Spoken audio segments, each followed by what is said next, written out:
Hi hello ಎಲ್ಲರಿಗೂ ನಮಸ್ಕಾರ. Aditi creative YouTube ಚಾನಲ್ಗೆ ಎಲ್ಲರಿಗೂ ಸ್ವಾಗತ. ಫ್ರೆಂಡ್ಸ್, ಇವತ್ತಿನ ವಿಡಿಯೋದಲ್ಲಿ ಯಾರೆಲ್ಲ ಬಿಗಿನರ್ಸ್ ಇದ್ದೀರಾ, ಯಾರಿಗೆಲ್ಲ ಕನ್ಫ್ಯೂಸ್ ಆಗ್ತಾ ಇದೆ, ಎಲ್ಲ ವೀಡಿಯೋಸ್ ನೋಡಿ ಕನ್ಫ್ಯೂಸ್ ಆಗ್ತಾ ಇದೆ, ಕಟ್ಟಿಂಗ್ ಆಗಲಿ, ಮಾರ್ಕಿಂಗ್ ಆಗಲಿ, ಸ್ಟಿಚಿಂಗ್ ಆಗಲಿ, ಅವರೆಲ್ಲ ಯಾರು ಬಿಗಿನರ್ಸ್ ಇದ್ದೀರಾ ನನ್ನ ವಿಡಿಯೋನ ಫಾಲೋ ಮಾಡಿ. ನಿಮಗೆಲ್ಲರಿಗೂ ಸ್ಟೆಪ್ ಬೈ ಸ್ಟೆಪ್ಪು ಎಲ್ಲ ಹೇಳ್ಕೊಡ್ತೀನಿ.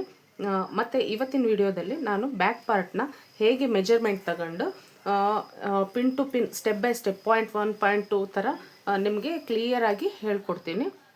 ಓಕೆನಾ? ನೀವು ಈ ವಿಡಿಯೋನ ಎಲ್ಲೂ ಮಿಸ್ ಮಾಡಿದೆ ಹಾಗೂ ಸ್ಕಿಪ್ ಮಾಡಿದೆ ಕ್ಲಿಯರಾಗಿ ನೋಡಿ. ಏನಾದರೂ ಡೌಟ್ಸ್ ಇದ್ದರೆ ಕಮೆಂಟ್ ಸೆಕ್ಷನಲ್ಲಿ ಕಮೆಂಟ್ ಮಾಡಿ. ಓಕೆನಾ? ಯಾರ್ಯಾರು ನನ್ನ ವೀಡಿಯೋಸ್ನ ನೋಡ್ತಾ ಇದ್ದೀರಾ ಪ್ಲೀಸ್ ನನಗೆ ಸಬ್ಸ್ಕ್ರೈಬ್ ಮಾಡಿ, ಸಪೋರ್ಟ್ ಮಾಡಿ. ಓಕೆನಾ? ಮತ್ತು ಪಕ್ಕದಲ್ಲಿರುವ ಬೆಲ್ ಬಟನ್ನ ಕ್ಲಿಕ್ ಮಾಡಿ ಹಾಗೂ ಆಲ್ ಅನ್ನೋ ಆಪ್ಷನ್ಸ್ನ ಓಕೆ ಮಾಡಿ. ಆಯಿತಾ? ಆಲ್ ಅಂತ ಆಪ್ಷನ್ನ ಓಕೆ ಮಾಡೋದ್ರಿಂದ ನಾನು ಹಾಕೋ ಪ್ರತಿಯೊಂದು ವಿಡಿಯೋ ಎಲ್ಲಕ್ಕಿಂತ ಮುಂಚೆ ನಿಮಗೆ ಬರುತ್ತೆ. ಓಕೆನಾ? ಸ್ಟಾರ್ಟ್ ಮಾಡೋಣ ವಿಡಿಯೋ. ಇವಾಗ ಬ್ಯಾಕ್ ಪಾರ್ಟ್ನ ಹೇಗೆ ಮೆಜರ್ಮೆಂಟ್ ಮಾಡಿ ಮಾರ್ಕಿಂಗ್ ಮಾಡಬೇಕು ಮತ್ತು ಕಟಿಂಗ್ ಮಾಡೋದನ್ನು ಹೇಳ್ಕೊಡ್ತೀನಿ. ಓಕೆ, ಬನ್ನಿ. ಇವಾಗ ಇದು ನಾನು ಲೈನಿಂಗ್ ಪೀಸ್ ತೊಗೊಂಡಿದ್ದೀನಿ. ಲೈನಿಂಗ್ ಪೀಸು ಇದು ಎಡ್ಜ್ ಇದೆ ಅಲ್ಲ, ಇದನ್ನು ಮೀಟ್ರ್ ಅಂತಾರೆ. ನಾನು ಬಿಗಿನರ್ಸ್ಗೆ ಅಂದರೆ ಹೊಸಬರಿಗೆ, ಯಾರಿಗೆಲ್ಲ ಮನೆಯಲ್ಲೇ ಕುಂತು ಬೋರ್ ಆಗ್ತಾಯಿದೆ, ಅವರೆಲ್ಲ ಕಲಿಬೇಕು ಅಂತ ಯಾರಿಗೆಲ್ಲ ಆಸೆ ಇದೆಯಲ್ಲ, ಅವರು ಸ್ಟಾರ್ಟಿಂಗು ನಾನು ಹಾಕೋ ವಿಡಿಯೋನ ನೋಡಿ ನ್ಯೂಸ್ ಪೇಪರಲ್ಲಿ ಕಟ್ ಮಾಡಿ ಟ್ರೈ ಮಾಡಿ. ನಂತರ ನಿಮ್ಮ ಬ್ಲೌಸ್ನ ವೇಸ್ಟ್ ಒಂದು ಬಟ್ಟೆ ಕ್ಲಾತ್ ತಗೊಂಡು ಕಟಿಂಗ್ ಮಾಡಿ ಸ್ಟಿಚ್ ಮಾಡಿ. ಪರ್ಫೆಕ್ಟ್ ಆಯ್ತು ಅಂದರೆ ನಿಮ್ಮ ಬ್ಲೌಸ್ನ ನೀವು ಹೊಲಿಬೋದು. ನನ್ನ ವಿಡಿಯೋನ ನೀವು ಪ್ರತಿಯೊಂದು ಫಾಲೋ ಮಾಡಿದೆ ಅಂದರೆ ಪರ್ಫೆಕ್ಟಾಗಿ ಕಟಿಂಗ್, ಸ್ಟಿಚಿಂಗ್ ಪರ್ಫೆಕ್ಟಾಗಿ ಪ್ರೊಫೆಷ್ನಲ್ ಆಗಿ ಹೇಳ್ಕೊಡ್ತೀನಿ. ಓಕೆನಾ? ಇದು ಮೀಟ್ರ್ ಅಂತ. ಇಲ್ಲಿಂದ ನಾವು ಗೊತ್ತಲ್ಲ ಎಲ್ಲರಿಗೂ, ಮೀಟ್ರ್ ಅಳತೆ ಮಾಡ್ತಾರಲ್ಲ, ಇಲ್ಲಿಂದ ಇದನ್ನು ಮೀಟ್ರ್ ಅಂತಾರೆ. ಇದು ಎಕ್ಸ್ಟ್ರಾ ಇದೆಯಲ್ಲ ಬಟ್ಟೆ, ಇದನ್ನು ಪೆನ್ನ ಅಂತಾರೆ. ಓಕೆನಾ? ಈ ಥರ ಉದ್ದ ತಗೊಂಡು ಫೋಲ್ಡ್ ಮಾಡ್ಕೋಬೇಕು.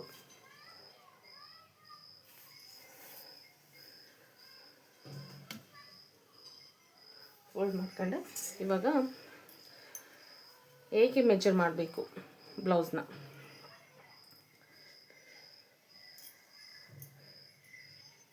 ಇದು ಪಾಯಿಂಟ್ 1.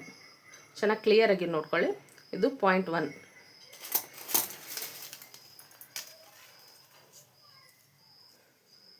ಇಲ್ಲಿಂದ ಇಲ್ಲಿ ಭುಜ ಇದೆಯಲ್ಲ, ಇಲ್ಲಿ ಸ್ಟಿಚ್ ಆಗಿದೆಯಲ್ಲ, ಇಲ್ಲಿಂದ ಸ್ವಲ್ಪ ಜಾಸ್ತಿ ಬಿಗಿಯಾಗಿ ಎಳಿಬಾರ್ದು, ಸ್ವಲ್ಪ ಸ್ಟಿಫಾಗಿ ಈ ಥರ ಎಳಿಬೇಕು. ಎಷ್ಟಿದೆ? ರೆಡಿ ಬ್ಲೌಸ್ 14.5 ಇದೆ. ಓಕೆನಾ? ಎಷ್ಟಿದೆ? 14.5 ಇದೆ. ನಾನು ಇದು ಲೈನಿಂಗ್ ಬ್ಲೌಸು ಕಟಿಂಗ್ ಮಾಡ್ತಾ ಇರೋದು. ಇದು ಲೈನಿಂಗ್ ಪೀಸ್, ಇದು ಒಳಗಡೆ ಹಾಕೋ ಅಸ್ತ್ರ. ಇದು ಲೈನಿಂಗ್ ಪೀಸ್ನ ಕಟ್ ಮಾಡ್ತಾ ಇದ್ದೀನಿ, ಹಾಗಾಗಿ 14.5 ಇದೆ. ನೀವು ಫ್ರೆಂಡ್ಸ್ ಲೈನಿಂಗ್ ಬ್ಲೌಸ್ ಕಟ್ ಮಾಡುವಾಗ, ಮಾರ್ಕಿಂಗ್ ಮಾಡುವಾಗ ಇವಾಗ ರೆಡಿ ಎಷ್ಟಿದೆ 14.5 ಇದೆಯಲ್ಲ, ಪ್ಲಸ್ 1 ಇಂಚನ್ನ ಆ್ಯಡ್ ಮಾಡ್ಕೋಬೇಕು. ಏನಕ್ಕಪ್ಪ ಅಂದರೆ ಹೇಳ್ಕೊಡ್ತೀನಿ. ಇವಾಗ ನಿಮಗೆಲ್ಲೂ ಕನ್ಫ್ಯೂಸ್ ಮಾಡಲ್ಲ ನಾನು ಹೇಳೋದನ್ನು ಪ್ರತಿಯೊಂದು ಸ್ಟೆಪ್ ಬೈ ಸ್ಟೆಪ್ಪು ಫಾಲೋ ಮಾಡಿ.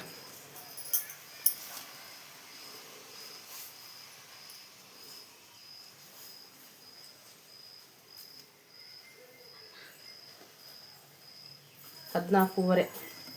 ಓಕೆನಾ? ಇಲ್ಲಿ 14.5 ಪ್ಲಸ್ 1 ಇಂಚು ಎಷ್ಟಾಯಿತು? 15.5 ಆಯ್ತಲ್ಲ.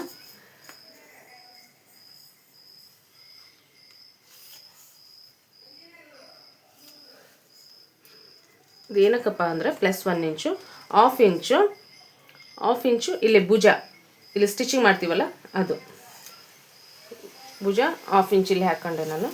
ಮತ್ತು ಇಲ್ಲಿ ಹಾಫ್ ಇಂಚು ಕೆಳಗಡೆ ಫೋಲ್ಡಿಂಗ್, ಆಮೇಲೆ ಸ್ಟಿಚಿಂಗ್ ಮಾಡಬೇಕಾದ್ರೆ ಎಕ್ಸ್ಟ್ರಾ ಕ್ಲಾತ್ನ ಅಟ್ಯಾಚ್ ಮಾಡಿ ಸ್ಟಿಚ್ ಮಾಡೋದು. ಓಕೆನಾ? ಇವಾಗ ಇದು ಏನು 1ನೇ ಪಾಯಿಂಟು. ನೀವು ಮೇನಾಗಿ ತೊಗೊಳ್ಬೇಕಾಗಿರೋದು ಲೆಂತ್, ಬ್ಲೌಸ್ನ ಲೆಂತ್. ಓಕೆನಾ? ಇಲ್ಲಿ ಪಾಯಿಂಟ್ 1 ಅಂತ ಹಾಕ್ತೀನಿ. ಇದು ಲೆಂತ್ ಪಾಯಿಂಟ್ 1. ಓಕೆ, ನೆಕ್ಸ್ಟ್ ಏನು ಮಾಡಬೇಕಂದ್ರೆ ಬ್ಲೌಸು ಸೊಂಟದ ಅಳತೆ ಎಷ್ಟಿದೆ? ಸೊಂಟದ ಅಳತೆ ಎಷ್ಟಿದೆ? ಇಲ್ಲಿಂದ ಕರೆಕ್ಟ್ ಇಲ್ಲಿಂದ ಈ ಥರನೂ ಅಳತೆ ಮಾಡ್ಬೋದು. ಮತ್ತು ನಿಮ್ಗೆ ನೆಕ್ಸ್ಟ್ ವಿಡಿಯೋದಲ್ಲಿ ತೋರಿಸ್ತೀನಿ ಇನ್ನು ಯಾವ ಥರ ಅಂದರೆ ನಿಮ್ಗೆ ಗೊತ್ತಾಗಬೇಕಂತ ಕ್ಲಿಯರಾಗಿ ಇದೇ ಥರ ಹೇಳ್ಕೊಡ್ತಾ ಇದ್ದೀನಿ. ಚೆನ್ನಾಗಿ ಕರೆಕ್ಟಾಗಿ ಇಟ್ಕೊಂಡು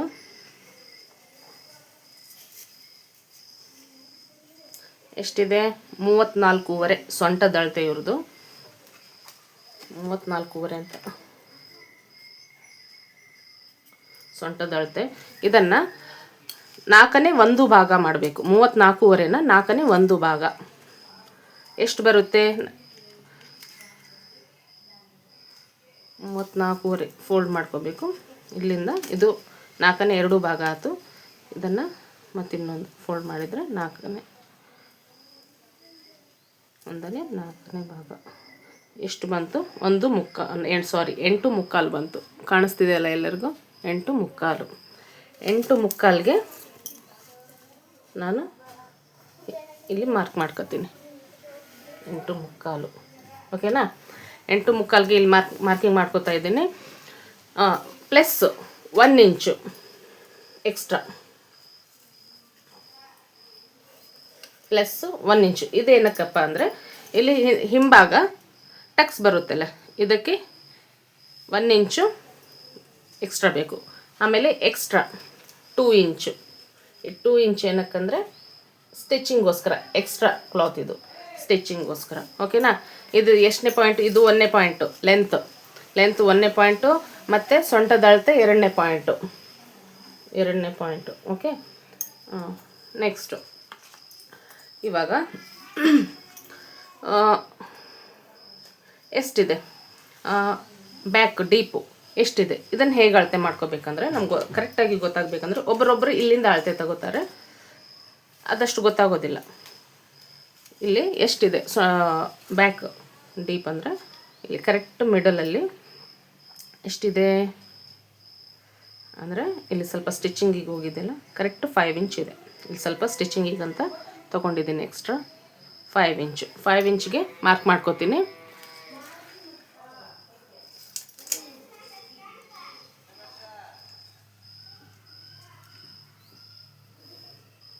ಓಕೆನಾ?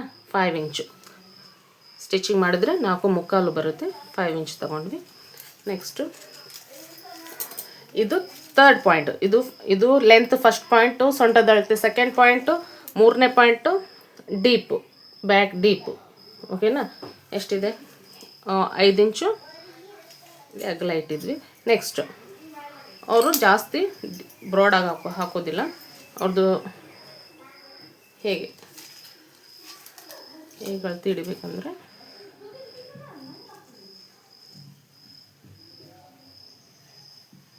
5 ಇಂಚಿದೆ. ಅಂದರೆ ನಾನು ಮಾರ್ಕಿಂಗ್ ಮಾಡ್ಕೊಂಡಿದ್ದೀನಿ ಆ ಥರ 5 ಇಂಚು ಅಗಲ. ಅಂದರೆ 5 ಇಂಚನ್ನ ಅದನ್ನು ಫೋಲ್ಡ್ ಮಾಡಿ 2.5 ಅರ್ಧ ಮಾಡಿದರೆ 2.5 ಬ್ಯಾಕು 2.5 2.25 ತೊಗೊಳ್ಳೋಣ. ಹಾಕೋತಾರವರು. ಓಕೆನಾ? 2.25 ಮೇಲೆ ಬಂದು 2.5 ತಗೊಳ್ಳೋಣ. ಓಕೆನಾ?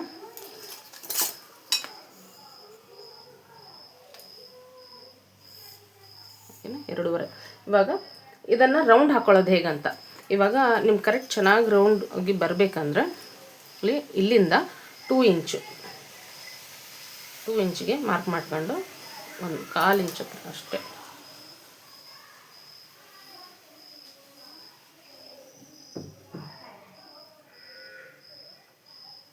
ಈ ಥರ. ಅಂದರೆ ಚೆನ್ನಾಗಿ ಬ್ಯಾಕ್ ರೌಂಡ್ ಚೆನ್ನಾಗಿ ಬರುತ್ತೆ. 2 ಇಂಚಿಂದ ಸ್ವಲ್ಪ ಮೇಲೆ 1/4 ಇಂಚಷ್ಟು ಮಾರ್ಕಿಂಗ್ ಮಾಡ್ಕೊಂಡು ಈ ಥರ ರೌಂಡ್ ಹಾಕ್ಕೋಬೇಕು. ಆಯಿತಾ? ನೆಕ್ಸ್ಟು ಇದು 3rd ಪಾಯಿಂಟ್. ಓಕೆನಾ? ನೆಕ್ಸ್ಟ್ ಶೋಲ್ಡ್ರ್, ಮೇಯ್ನಾಗಿ ಶೋಲ್ಡ್ರು ಯಾವ ಥರ ಕ್ಯಾಲ್ಕುಲೇಟ್ ಮಾಡಬೇಕಂತ. ಇವಾಗ ಇವ್ರಿಗೆ ಎಷ್ಟು ತೊಗೋಬೇಕು? ಓಕೆ, ಇವ್ರದ್ದು ಎದೆ ಸುತ್ತಳತೆ ಎಷ್ಟಿದೆ? ಯಾವುದಾದ್ರೂ ಬ್ಲೌಸ್ ತೊಗೊಳ್ಳಿ ನೀವು ಬೇರೆಯವ್ರ ಬ್ಲೌಸು ಕಟಿಂಗ್ ಮಾಡ್ಕೊಳಕ್ಕೆ ಧೈರ್ಯವಾಗಿ ಇಸ್ಕೋಬಹುದು. ನಾನು ಪರ್ಫೆಕ್ಟಾಗಿ ಸ್ಟಿಚಿಂಗ್ ಮಾಡಿಕೊಡ್ತೀನಿ ಅಂತ ಧೈರ್ಯವಾಗಿ ಈ ಕಟಿಂಗ್ ನಿಮ್ಗೆ ಗೊತ್ತಾತಂದ್ರೆ ನೀವು ಬೇರೆಯವ್ರದ್ದು ಧೈರ್ಯವಾಗಿ ಬ್ಲೌಸ್ ಇಸ್ಕೊಂಡು ಕಟಿಂಗ್ ಮಾಡಿ ಸ್ಟಿಚ್ ಮಾಡಿ ಕೊಡ್ಬೋದು. ಪರ್ಫೆಕ್ಟಾಗಿ ಬರುತ್ತೆ. ಎಲ್ಲಿ ನೀವು ಮಿಸ್ ಮಾಡೋಕ್ಕೆ ಹೋಗ್ಬೇಡಿ. ನಾನು ಯಾವ ಥರ ಹೇಳ್ಕೊಡ್ತಾ ಇದ್ದೀನಲ್ಲ ಅದೇ ಥರ ಫಾಲೋ ಮಾಡಿ. ನಾನು ಯಾರ್ದು ಬ್ಲೌಸು ಇದುವರೆಗೂ ಹೊಲ್ದಿದ್ದೀನಲ್ಲ, ಮತ್ತು ಯಾರು ಹಾಕಕ್ಕೆ ಬಂದರೆ ನಾನು ಹೊಲ್ದಿರೋ ಬ್ಲೌಸ್ನೇ ಅಳತೆಯಾಗಿ ಕೊಡ್ತಾರೆ ನನಗೆ. ಅಂದರೆ ನಾನು ಹೊಲ್ದಿರೋದು ಅವ್ರು ಪರ್ಫೆಕ್ಟಾಗಿ ಕೂತಿದೆ. ಇವಾಗ ನೋಡಿ, ಈ ಥರ ಕಾಜಿ ಪಟ್ಟಿ ಬಂದಿರುತ್ತಲ್ಲ, ಆ ಕಾಜಿ ಪಟ್ಟಿ ಬಂದ ಕಡೆನೇ ಅಳತೆ ತೊಗೋಬೇಕು ಯಾವಾಗಲೇ. ಇಲ್ಲಿಂದ ರೆಡಿ ಬ್ಲೌಸ್ ಇಲ್ಲಿದೆಯಲ್ಲ, ಈ ತುದಿಯಿಂದ ಹಿಡಿದು ಸ್ವಲ್ಪ ಎಳೆದು ಇಲ್ಲಿ ಆರ್ಮ್ ರೌಂಡ್ ಕೆಳಗಡೆ ಅಂದರೆ ಕಂಕಳ ಕೆಳಗಡೆ ಈ ಥರ ಹಿಂಗೆ ಗೆರೆ ಇದೆಯಲ್ಲ ಇಲ್ಲಿ ಈಗ ಎಷ್ಟು ಇಂಚಿದೆ? 10 ಇಂಚಿದೆ. ಓಕೆನಾ? 10 ಇಂಚು ಇಲ್ಲಿಂದ ಎದೆ ಭಾಗ ಅಲ್ವಾ, 10 ಇಂಚಿಗೆ ಇಲ್ಲಿ ಪಾಯಿಂಟ್ ಮಾಡ್ಕೋತೀನಿ. ಎಕ್ಸ್ಟ್ರಾ 2 ಇಂಚು ಎಕ್ಸ್ಟ್ರಾ ಕ್ಲಾತ್ ಸ್ಟಿಚಿಂಗ್ಗೆ. ಓಕೆ, ಅದಾಯಿತು. ಇದೆಷ್ಟು? 4th point. ಇದು 4th ಪಾಯಿಂಟು. ಓಕೆ, ಇವಾಗ ಶೋಲ್ಡ್ರು ಇದನ್ನು ಗೆರೆ ಹಾಕೋತೀನಿ, ನಿಮ್ಗೆ ಕನ್ಫ್ಯೂಸ್ ಆಗೋದು ಬೇಡ. ಇದು ಬಂದು ಎಕ್ಸ್ಟ್ರಾ ಸ್ಟಿಚಿಂಗಿಗೆ ಅಂತ ಕ್ಲಾತ್ 2.5 ಆದರೂ ತೊಗೋಬೋದು, 2 ಆದರೂ ತೊಗೋಬೋದು, ಕನ್ಫ್ಯೂಸ್ ಬೇಡ. ನಿಮಗೆ ಯಾವ ಥರ ಅನುಕೂಲ ಆಗುತ್ತಲ್ಲ ಆ ಥರ. ಇದು ಬಂದು ಎಕ್ಸ್ಟ್ರಾ ಇದು ಟಕ್ಸಿಗಂತ ಹಿಂಭಾಗ. ಓಕೆನಾ?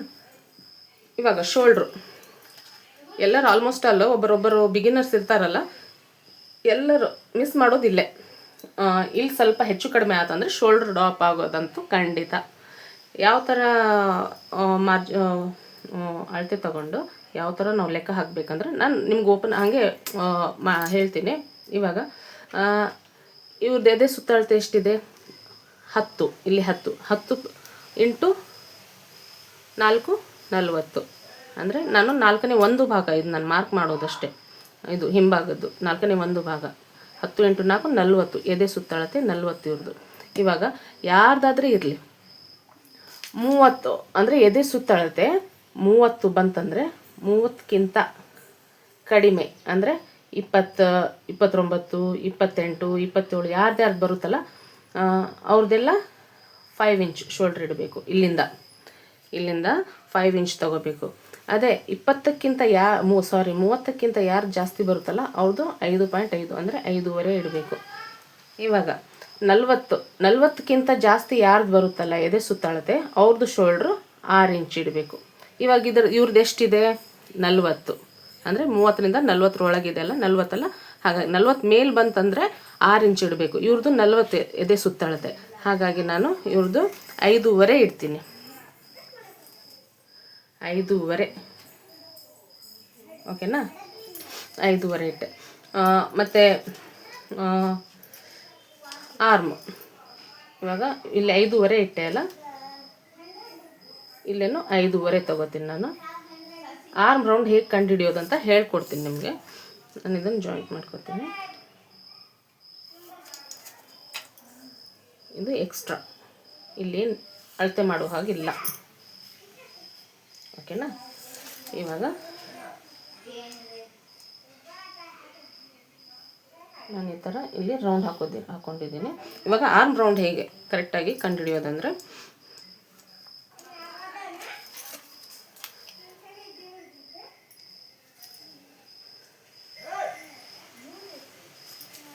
ಇಲ್ಲಿದೆಯಲ್ಲ ಭುಜದಿಂದ ಕರೆಕ್ಟು ಈ ಥರ ಅಳತೆ ಮಾಡ್ಕೊಂಡು ಬರಬೇಕು. ಕರೆಕ್ಟ್ ಸ್ಟಿಚಿಂಗ್ ಮಾಡಿದಾರಲ್ಲ ಈ ಥರ ಅಳತೆ ಮಾಡ್ಕೊಂಡು ಬಂದರೆ ಎಷ್ಟು ಬಂದಿದೆ? ಕರೆಕ್ಟ್ ಕಂಕಳ ಕೆಳಗೆ 9 ಇಂಚ್ ಬಂದಿದೆ. ಓಕೆನಾ? 9 ಇಂಚು. ಇದು ಎಕ್ಸ್ಟ್ರಾ, ಇದು 1/2 ಇಂಚ್ ಎಕ್ಸ್ಟ್ರಾ ಬಿಟ್ಟು 9 ಇಂಚು. ಇಲ್ಲಿ ಮೇಲ್ಗಡೆ ಸ್ಟಿಚ್ ಬರುತ್ತೆ, ಇದು ಲೆಕ್ಕ ಇಲ್ಲ ನಮಗೆ. ಇಲ್ಲಿಂದ 9 ಇಂಚ್ ಬರಬೇಕು. ಕರೆಕ್ಟ್ ಇದೆನಾ ನೋಡಬೇಕು. ಹೇಗೆ ಚೆಕ್ ಮಾಡಬೇಕು? ಕರೆಕ್ಟ್ ಇಲ್ಲಿ ಇಟ್ಕೊಂಡು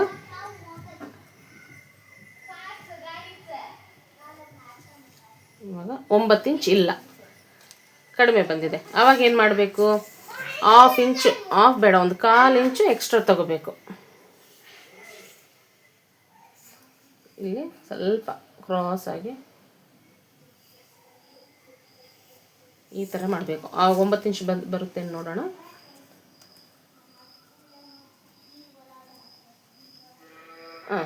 ಕರೆಕ್ಟ್ 9 ಇಂಚ್ ಬಂದಿದೆ ನೋಡಿಲ್ಲ. 9 ಇಂಚು ಕರೆಕ್ಟಾಗಿ ಬಂದಿದೆ, ಪ್ಲಸ್ 2 ಇಂಚು ಸ್ಟಿಚಿಂಗ್ ಅಂತ. ಓಕೆನಾ? ಇದನ್ನು ಕಟಿಂಗ್ ಮಾಡ್ಕೋಬೇಕು. ಓಕೆನಾ? ಇದೆಷ್ಟನೇ ಪಾಯಿಂಟ್ ಆಯಿತು? First point length, second point ಸೊಂಟದ ಅಳತೆ, ಥರ್ಡ್ ಪಾಯಿಂಟು ಬ್ಯಾಕ್ ಡೀಪು. ಓಕೆನಾ? ಫೋರ್ತ್ ಪಾಯಿಂಟು ಎದೆ ಸುತ್ತಳತೆ, ಫಿಫ್ತ್ ಪಾಯಿಂಟು ಶೋಲ್ಡ್ರು, 5.5 ಇಂಚ್ ಇದೆ ಇದು. Okay, next 6th point arm round. ಓಕೆನಾ? ನಿಮ್ಗೆಲ್ಲಾದರೂ ಕನ್ಫ್ಯೂಸ್ ಆದರೆ ಪ್ಲೀಸ್ ಕಮೆಂಟ್ ಸೆಕ್ಷನಲ್ಲಿ ಕಮೆಂಟ್ ಮಾಡಿ. ಓಕೆನಾ? ನಿಮ್ಗೆ ಏನಾದರೂ ಡೌಟ್ಸ್ ಇದ್ದರೆ ನಾನು ಇನ್ನೊಂದು ನೆಕ್ಸ್ಟ್ ಬರೋ ವಿಡಿಯೋದಲ್ಲೇ ನಿಮ್ಗೆ ಕ್ಲಿಯರ್ ಮಾಡ್ತೀನಿ. ನೀವು ಇಷ್ಟು ಕರೆಕ್ಟಾಗಿ ತಿಳ್ಕೊಂಡ್ರೆ ನಿಮಗೆಲ್ಲೂ ಶೋಲ್ಡ್ರ್ ಡ್ರಾಪ್ ಬರಲ್ಲ. ಇವಾಗ ನಾನು ಎಕ್ಸ್ಟ್ರಾ 1 ಇಂಚ್ ತೊಗೊಂಡೆಲ್ಲ, ಏನಕ್ಕಂದರೆ ಇವಾಗ ಟಕ್ಸ್ ಹೇಗೆ ಹಿಡಿಬೇಕಂದ್ರೆ ಕರೆಕ್ಟ್ ಇಲ್ಲಿ ಶೋಲ್ಡ್ರ್ ಹತ್ರದಿಂದ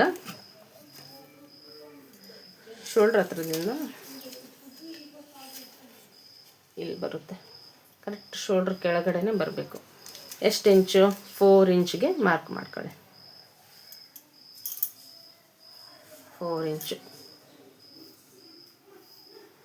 ಇಲ್ಲಿ 1/2 ಇಂಚು, ಇಲ್ಲಿ 1/2 ಇಂಚು.